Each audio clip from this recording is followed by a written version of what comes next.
Welcome to கும்ஸ் world. இன்றைக்கி என்ன ரெசிபினா மிளகு சட்னி.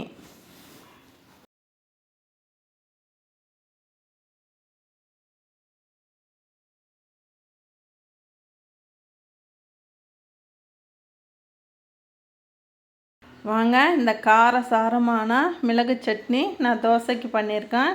இது இட்லிக்கும் அருமையாக இருக்குங்க. இந்த மழை காலத்தில் பசங்களுக்கு செஞ்சு கொடுங்க, ரொம்ப விரும்பி சாப்பிடுவாங்க. இதை எப்படி செய்கிறதுன்னு நம்ம முதல்ல பார்க்கலாம். இப்போ அதுக்கு தேவையான பொருட்கள் என்னென்னு நான் காமிக்கிறேன். இப்போ பெரிய வெங்காயமும் எடுத்துக்கலாங்க, சின்ன வெங்காயமும் எடுத்துக்கலாம், எது வேணால் எடுத்துக்கலாம். இப்போ நான் பெரிய வெங்காயத்தை ஒரு 3 வெங்காயத்தை நான் கட் பண்ணி எடுத்துக்கிறேன். அதே மாதிரி தக்காளி இதுக்கு 5 தக்காளி எடுத்திருக்கேன். தக்காளி கொஞ்சம் ஜாஸ்தியாக எடுக்கணுங்க. அதனால் நான் 5 தக்காளியை நான் கட் பண்ணி நான் எடுத்துக்கிறேன். இதுக்கு தேவையான சாமான் 2 ஸ்பூன் மிளகுங்க, 7 வரமிளகா, 3 பூண்டு, கொஞ்சமாக வெந்தயம், 1/2 ஸ்பூன் சீரகங்க. இப்போ நான் கட் பண்ணி வச்சுருக்கேன் வெங்காயம், தக்காளிங்க. அதுக்கப்புறமா இந்த அளவுக்கு தேங்காய். இந்த சட்னி ரொம்ப ரொம்ப நல்லா அருமையாக இருக்கும். இது மழை காலத்துக்கு அவ்வளோ அருமையாக இருக்கும். சளி பிடிச்சவங்களுக்கெல்லாம் ரொம்ப வாய்க்கு பிடிக்காமல் இருக்கும் எது சாப்பிட்டாலும். இந்த சட்னியை செஞ்சு கொடுத்து பாருங்கள், விரும்பி சாப்பிடுவாங்க.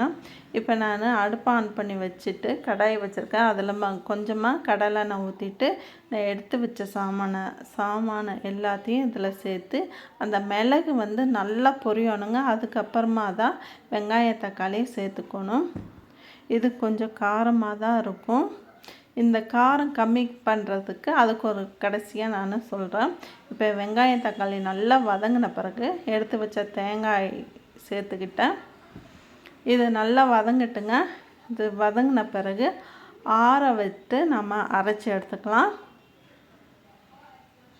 இப்போ இதை ஆற விட்டு நான் அரைச்சி எடுத்துக்கிட்டு உங்களுக்கு நான் காமிக்கிறேன். நிறையா பேர் என் வீடியோஸ் பார்க்குறீங்க, சப்ஸ்கிரைப் பண்ணிவிட்டு பெல் பட்டனை அமைக்கிட்டு பாருங்கள். அப்போ தான் நான் போடுற வீடியோ உடனுக்குடனே வரும். நான் அரைச்சி எடுத்துக்கிட்டேன். இப்போ இதோட காரம் கொஞ்சம் கம்மியாகிறதுக்கு நான் அடுப்பை ஆன் பண்ணி கடாயை வச்சுட்டு இந்த கடாயில் நல்லெண்ணெய் சேர்த்துருக்கேங்க. கண்டிப்பாக இதுக்கு நல்லெண்ணெய் தான் சேர்க்கணும். இந்த நல்லெண்ணெய் 50 கிராம் நல்லெண்ணெய் சேர்த்துருக்கேன். இதில் கடுகு உளுந்து சேர்த்துக்கிட்டு கருவேப்பிலை நான் சேர்த்துக்கிறேன்.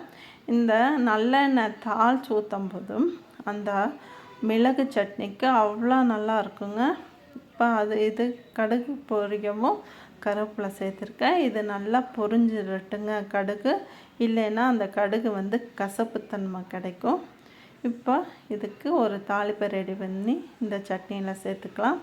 இந்த சட்னிக்கு இந்த நல்லெண்ணெய் தாளிப்பு அவ்வளோ நல்லாயிருக்கும். இதை நீங்கள் செஞ்சு பார்த்துட்டு எப்படி இருக்குன்னு கமெண்டில் சொல்லுங்கள். இந்த மிளகு சட்னி ரொம்ப ரொம்ப டேஸ்ட்டாக இருக்கும். செஞ்சு பாருங்கள். இது மாதிரி வீடியோஸுக்கு என் சேனலை லைக் பண்ணுங்கள், ஷேர் பண்ணுங்கள், கமெண்ட் பண்ணுங்கள், சப்ஸ்கிரைப் பண்ணுங்கள். தேங்க்யூ ஃபார் வாட்சிங்.